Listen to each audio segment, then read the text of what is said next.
Hello, everybody, and welcome David C. Baker to a very special interview. I'm delighted to have you on the line today. We're going to talk a little bit about agencies. What can agencies do to give them more predictable growth, I think. But before we go too much into that, do you want to give our audience a bit of an intro, who you are, what you do, that kind of thing? Yeah, although you just gave me a moment of panic. You said, and we're going to talk about, and then you paused, and I'm thinking, oh shoot, is he going to make up something that I'm not prepared to talk about? Yeah, so I live in Nashville, Tennessee, a little city on a hill in the middle of Tennessee, in the middle of the South. And I have, for the last 26 or so years, I've been working exclusively with firms under the marketing umbrella. So digital, advertising, PR, and so on. And I don't help them with the craft itself. They have lots of help with that. I just help them think through how to run better businesses. And so I've worked in 30 some countries, 900 firms, and many more firms than that I interact with regularly through an email list. So that's what I do for a living. And so far, it's worked out okay. We'll see. It's a little too early to find out if this is a good career choice, but I'm happy so far. So I was put in touch with you by Marcel Petipa. I have to say it really quickly because I'm not sure if I say his name properly. He told me to read your book, the financial management of a marketing firm, which I love, which I think is an awesome Bible almost to get agency owners to look at the numbers. And you and I were talking about this the other day. I was talking to you about it, and I said, come on, David, what's the silver bullet for the agencies out there? What's the thing that they can do to give them some kind of predictable, scalable growth? And you very rightly said there's no such thing as a silver bullet, but there's probably some things that they should think about. And we started talking about expertise. So, what's your perspective on this? What can agencies do to help them with growth? Yeah, and after you asked me that question, I started thinking about it after we got off the phone too, and I said to myself, you know what, there's not one thing, and it wouldn't be the same one thing for everybody, but I'll bet there is one thing that's different that people, if they could change, like you see some principals who are conflict averse, they can't stand difficult conversations, or other people that are just terrified of starving to death, so they take everything that comes along, right? So your question has a lot more validity than I originally thought. But to answer your question specifically, if I were going to pick one thing that I think every firm ought to get right, it would have to be positioning, because that's not to say that there aren't a lot of firms out there that are doing pretty well whose positioning is terrible, but I feel like that's sort of accidental, or it's in spite of that. They're run by principals who are, or managing directors who are very, very confident, and that just sort of carries the day. But for the normal human, the right positioning is the answer to that question. And isn't it odd that here we are in an industry that helps our clients primarily with positioning their products and services, and we come to them having made such poor choices on our part?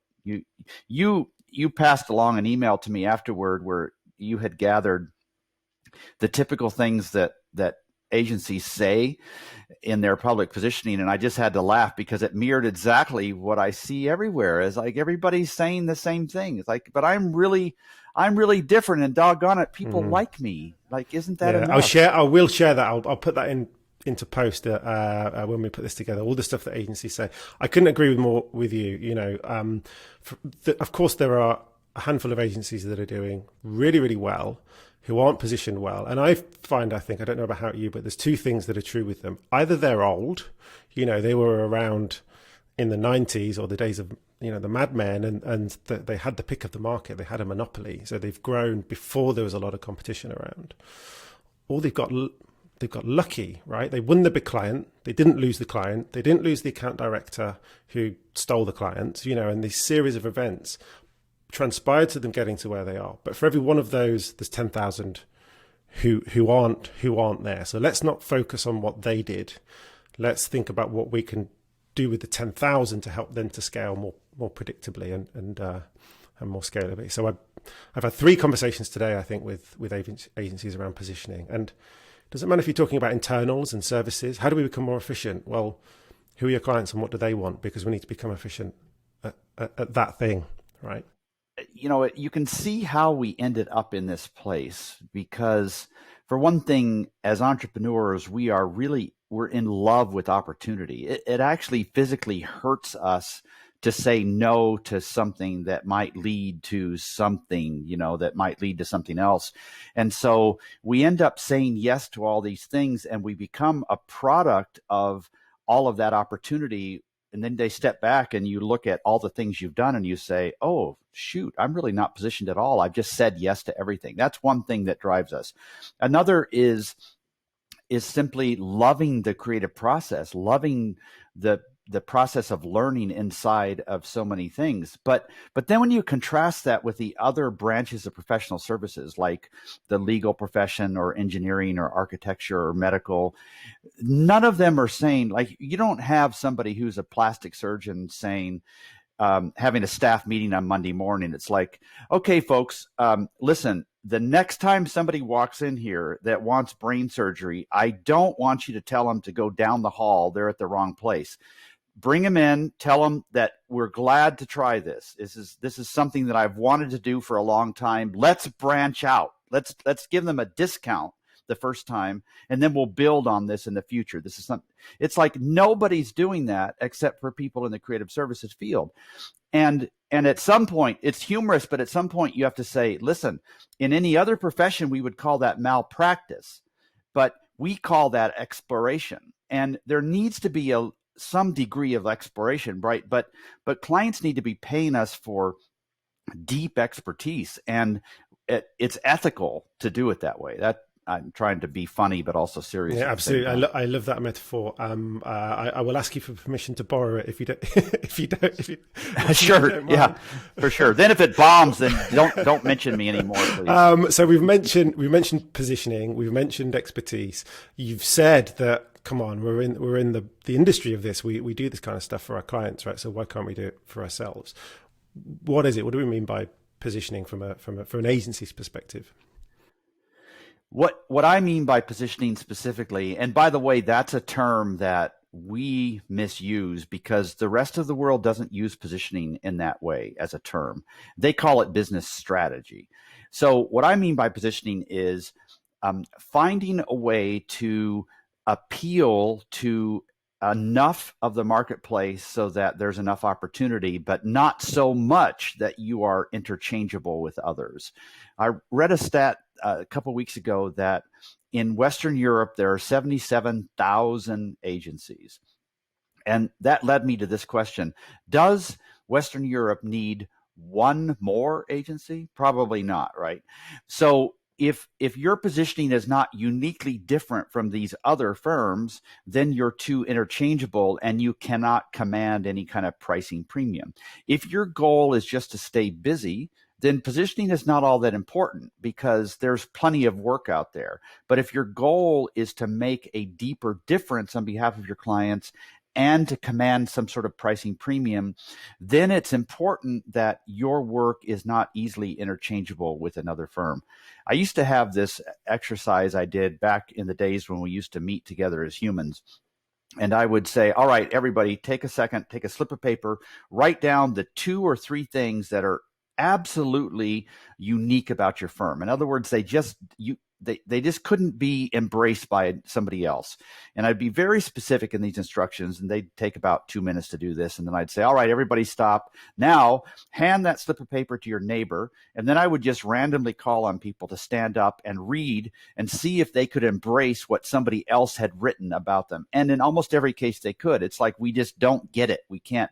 And now the good news is that a greater percentage of agencies are positioned well than have ever been in history. So that's good. So the message is getting across, but it's still something that we kind of struggle with. One of the important points that I surfaced when I was researching my last book was, how do we actually define good positioning from a numerical standpoint?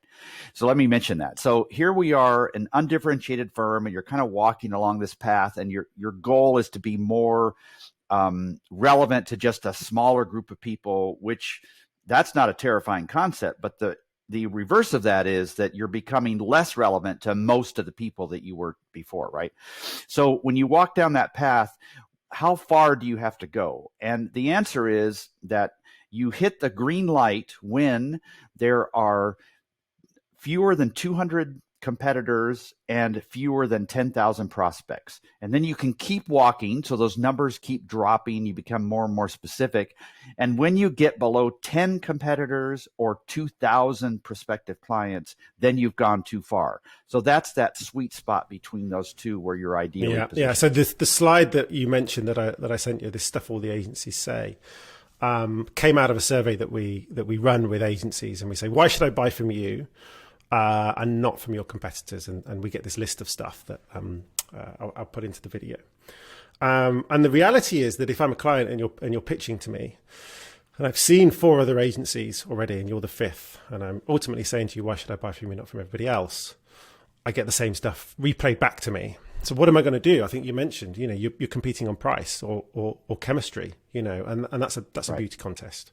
That's it's a race to the bottom. And if the price is the same, I'm going to buy in this guy because I like the color of their logo, or we just connected in the pitch. And that's not, I think what we're saying is that's not the growth to predictability. We need to increase the odds, and we increase the odds of us winning by focusing on a smaller audience. And I flip it round, it's a hard sell, right? Because the agencies have a fear of missing out, like you say. And I said to one of my clients, right, you at one point in your agency life, you picked an accountant, right? And you found all these dull and boring accountancy websites. Now, imagine you found an accountancy firm that says, hey, we understand agencies, and we understand what the utilization should be for an agency, and what the contribution margin should be for SEO compared to PPC. Now, would you be more likely to buy from that accountancy firm than from the others? Probably. And would you be more likely to pay more for that expertise and that level of understanding? Right. Probably. And then I find that the penny drops. Okay, I get it. But there's still a fear. There's all these other stuff that we're saying no to. So isn't it crazy? And these are people who are so competent, and they're so entrepreneurial and so hardworking, and they're afraid they're going to run out of opportunity when they have pulled off the impossible so many times. It's such a ludicrous fear, right? But I find myself thinking that every once in a while. My business is, from a financial standpoint, it's been very viable, very successful. But every once in a while, there's a little slowdown, and I think, oh, is it over? Is it over? It's such a ridiculous concept, like I don't know what it is. Maybe it's that killer instinct that says we're going to go after something. And anytime we see some sort of a gap, we're just going to fill it. But we've got to slide into more of a mentality of abundance, that there's plenty of great clients out there. Let's just look for a better fit among them. That's a great example, because a lot of these firms that you and I are talking about are unhappy with their accounting firm. So that one really resonates. Absolutely. And, the reality is that the abundance, we fear on all this stuff that we're missing out on. But what happens when you become an expert and you focus, you get more leads because you're now relevant. They're looking for you, they're searching for you, that your message is resonating, and you convert more of them, and they pay more for that service. The numbers stuck up. Think about that from the standpoint of like writing a blog. Let's say you decide that you want to build your own email list on your own platform, and you're just thinking, I know this is a good idea, but I don't know what to write about.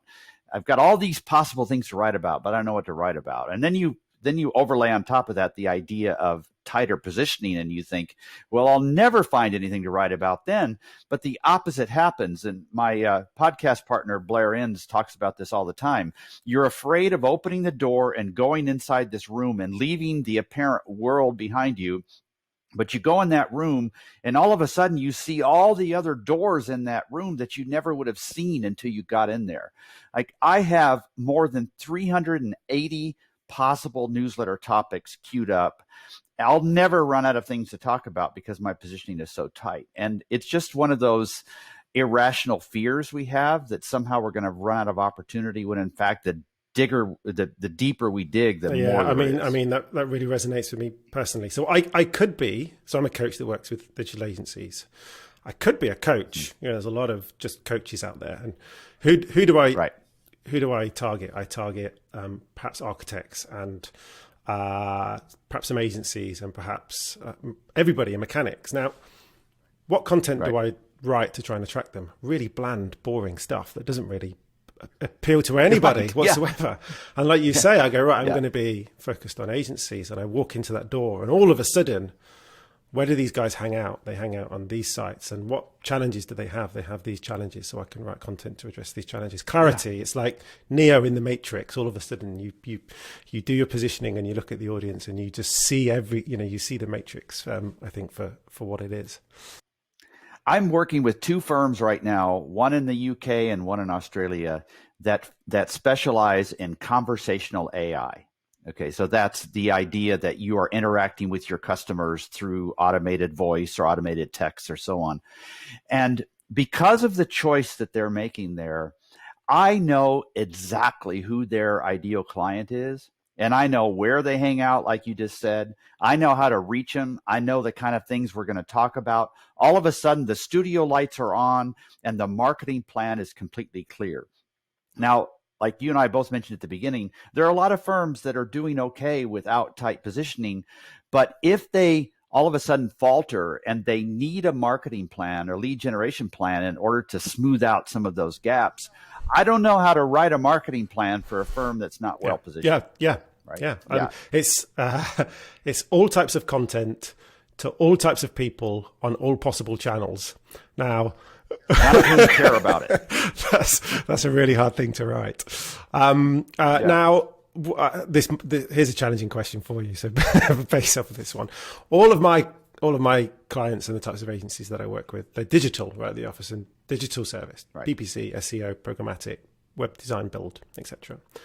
They're all watching this now and they're screaming at me and they're saying, but we are experts. We are experts in PPC and SEO and programmatic and web design and build. Yeah, we've got the badge, we've got the awards, we've got the accreditations. We're experts. But I don't think we're not talking, when we talk about expertise from an internal agency perspective necessarily. We're thinking, I think, about expertise from the client need and their world, right? As opposed to this internal thing. Right. Yeah, the way I think about this is it takes me back to an image. I used to fly a lot, stopped in March, obviously, and I would always upgrade to first class because it seemed like those people were better trained about how not to have random conversations with strangers, right? So I'm sitting in first class usually, and there's a stranger next to me. And I usually don't want to strike up a conversation until we're on final approach. That way, if it's boring, then it's not going to last too long. And I'll ask what field they're in. And let's pretend that this person says, oh, I'm in the marketing field. And my ears kind of perk up. And I think to myself, I should have talked to them sooner. This could have been interesting. So both of us know a fair bit about marketing and just assume we're both intelligent enough. Now, this person specializes in a different area of marketing that I do. The test is, could I have an intelligent conversation with this person and have 10 or 20 aha moments between that point we begin talking and we get to the terminal? That is the difference between somebody who just knows about marketing, about digital marketing, and somebody who's specialist. So if I'm talking with a digital firm that works exclusively with multi-location retail in the Southeast US, I'm immediately going to say, oh, I wonder what I don't know about that they know. And then you take that example and you apply it to their own prospecting conversations, and you picture them on the phone with one of their prospective clients. And that prospective client, within just 30 seconds, realizes that this person almost has a camera on in their office because they know exactly what they're struggling with. And that's the power of positioning. And you simply, as humans, we can't learn that level of depth for everything. It's just, we can't be that smart. So we're going to have to, it's the difference between taking, like pouring all of your knowledge, viewed as a a bunch of water. Are you going to pour it into a shallow cake pan, or are you going to pour it into a deep ravine, right? And we all have the same amount of mental capacity, and how are we going to apply that? Blairens talks about that as well. Yeah. So one of the exercises I do with my clients is around an elevator pitch, right? So I say, give me an elevator pitch, and we get a 10-minute rambling thing about how they set up the business in the bedroom with their best friend. I'm like, right, no, give me your elevator pitch. Why should I buy from you? Because we're awesome at digital marketing, et cetera, et cetera, et cetera. And then the next step is, right, if you want to give me an elevator pitch, ask me who I am and what I do first, so you can align your pitch to who I am, right? And then we start getting a really, really relevant elevator pitch, and the penny drops. And they go, okay, I get it now. And the challenge now is you've got to do that on your website without the ability to ask the question of your clients who they are and what they do first. You know, we've got to get that across. I have an illustration of that, and what I say is that positioning is this is the way it's typically done. So you have an unpainted white step van, and in the back you have a stack of 20 magnetic signs. And before you get to the new clients in the pitch meeting, you pull over a block ahead of the time. You go to the back of the van, you pull the doors open, you flip through the signs, and you pick the one that most closely matches what you think the client wants to see. You walk around to the side of the van, you stick it up there, close the back doors, keep driving the block to get there. And what I'm asking people to do is to paint the damn van. Don't use a white unpainted step van anymore. Paint the van, and that's exactly. So your illustration, love it. Okay, positioning. So positioning is the thing. You know, positioning's the silver bullet. No, all right. It's the one thing that we can do. It's about going narrow rather than broad. Yeah, and painting the van and being specific, and targeting the audience. We've got to get over this fact that we're missing out on some stuff, because it's going to bring us some good stuff in the future. That's going to come. Right. What benefits can we expect, do you think, if we do this? How does this help us be more predictable and scalable as an agency? Yeah. Some of them are obvious and some are less obvious. So the obvious ones are that we'll make more money because we can command a price premium because there are fewer viable substitutes for our work. Another pretty obvious one is that we're going to do better work because we don't have to spend as much time learning the inside of a new industry that we don't know much about before this engagement, right? The other one that is less obvious, but one that really kind of warms my soul, is the fact that I can now lead client relationships because there's more similarity from one engagement to the next.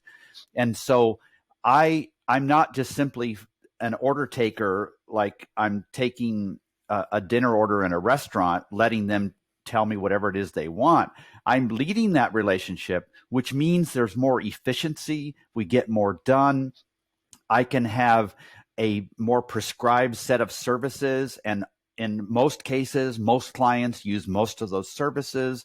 So it just builds on this whole sense of being a leader in the field if you have the right positioning. It also impacts all kinds of other things, like who do I hire and what kind of certifications do they need? And now do I need somebody that's not just great as an AM, but actually has experience in this particular field or something? So it just informs almost the whole strategy. We use a lot of the same metaphors, I think. So okay. Mine is, look, we can be McDonald's, right? We can create this system, this kind of high volume, low margin system to churn out 10,000 burgers a day. Or, and I don't know if you've seen the documentary on Netflix, Jiro Dreams of Sushi. It's about a guy who runs a sushi restaurant in a subway in Tokyo, and he has 9 seats. And this guy called Jiro he's 80 years old. Now, the guy in the restaurant, the chef that makes the eggs to go into the flan, I think, trains for 2 years just to beat the eggs, right? Before the eggs are used in the restaurant, right? You can be Jiro, you can be Jiro or you can be McDonald's. But don't say yes to the in McDonald's to the Jiro customer who wants you he wants the for the $4.99. Yeah, and don't try and cook 10,000 burgers a day in the Giro restaurant. If we want to become better as a business, and we're going to become a little bit less productive with every employee that we take on, we need to become efficient to kind of claw back that loss in productivity. So for us to become efficient, we need to know the needs of an insurance firm compared to an e-commerce firm are very different. So it's very difficult to become efficient serving those two different types of customers. So being with McDonald's is cool, Giro's restaurant is cool, but understand which one you are and become good at the thing. Yeah, one of them's not generating a price premium, so pick which one you want. Yeah, in the book I just wrote, I talk about the difference. There's a restaurant here in town called the Catbird Seat, and it takes months and months to get a reservation. There are only 22 seats around it and it's only open 5 nights a week, and there are no choices on the menu. They just decide what you're going to eat, and you have to prepay, no refunds. It's $100 a plate, and it's an amazing experience because they are in charge. They are the experts. Yeah, right? Yeah, I love that. Right, I'm going to one more topic, I think, on this before we wrap up. Is this easier or harder? This next topic. I don't like that grin. I don't like. So it's about passion, I think. So if these agencies were saying, position yourself, appeal to somebody, and become good at that, and all of a sudden the world opens up in front of you, and your marketing plan becomes clear, and you become efficient at the thing. Do we have to love it? Do we have to be passionate about this thing that we're doing and this thing that we're specialists in? Does it help? This is where everybody's going to click and discontinue listening to this episode, I'm afraid, because I have a very different perspective on that. So to answer your question specifically, it does help if you enjoy your work, and it is something that we should seek and try to make happen, but it isn't something that we should demand. And my perspective on this comes from growing up with a tribe of Mayan Indians. My parents were medical missionaries in Guatemala, so I lived there till I was 18. There was no electricity, no running water, no roads, no stores.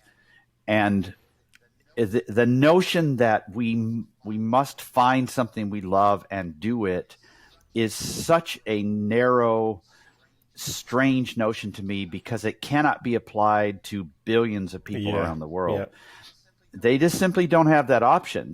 They need to go out and do stuff they don't enjoy, or they're going to starve the next day. So if we can do what we enjoy, then let's just be really grateful for it, but not make it such an important light post down the road that we refuse to do things we don't enjoy. That is a very first world approach. And so I love the fact that I enjoy what I do, but I don't take that for granted, and I don't try to avoid the things that I don't like doing, because sometimes my life functions better if I must do some things that I don't. So so you've convinced me, David. I'm going to set up an agency, and I am going to focus entirely on actuaries. All right, I don't know anything about it, but there's a big market then. There's no other agencies focusing on that. I don't know anything about the numbers, and I don't love it at all.